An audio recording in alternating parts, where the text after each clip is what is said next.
So 2 days ago, I was looking at Facebook Market and I saw a R1 Gen 1, Generation 1, a 1999, very rare bike, the white and red. And that was like Thursday. I have to drive to New Jersey, like literally wake up at 5 a.m. on Saturday and drove all the way to New Jersey.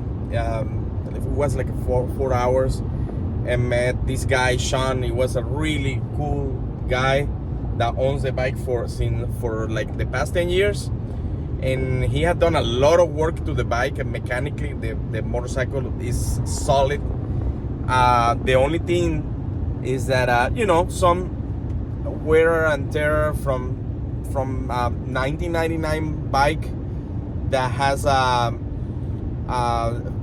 the front fairing is broken, and the tail was kind of scratched, few and there, here and there scratches. So I decided not to buy the bike.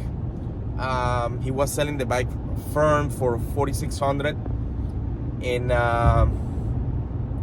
I told him, I'm sure he could sell the bike because of the rarity of the bike. And one of the cool things is that it has a high mount exhaust, which is very nice on an R1, on any bike. A high mount exhaust on the side, not below the back seat. And coming the way back, he called me again and say, "Hey man, I really like you, and I'm waiting to get some other parts to make the bike better. I really wanted to sell it to you because I know you're not gonna sell it, and even willing to give it to you for $3,500 and drive like half away just with my trailer just to give it to you." I say, well, let's see in the future. The thing is that I don't have much time to be trying to find the parts since it's an old bike. It's really, really hard. But my advice before I left, I told him the guy owned another R1 from 2006, a Raven edition, and Harley. My advice to the guy was, you know what? If I could give you an advice, you're not asking for advice, I will not sell that R1, because if you have the patience to find the parts, the fairings and stuff, that bike in 10 years is gonna cost a lot of money. So it's literally like your stock market there, something that you can keep that is gonna continue to go up in value.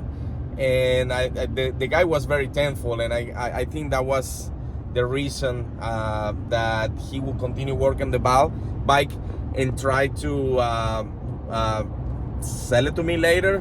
If that happens, I don't know. I even offer that we could do a video, because it's a bike worth it to be on a video, being R1 from Generation 1. So let's see how things unfolds from here. I could say that you could say that I was wasting my time 4 hours away from home on a Saturday, so I'm gonna be driving like 8 hours in total.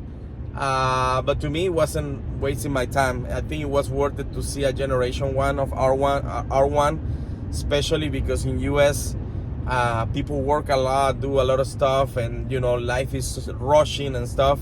And I think sometimes it's good to give some time for something that passions you.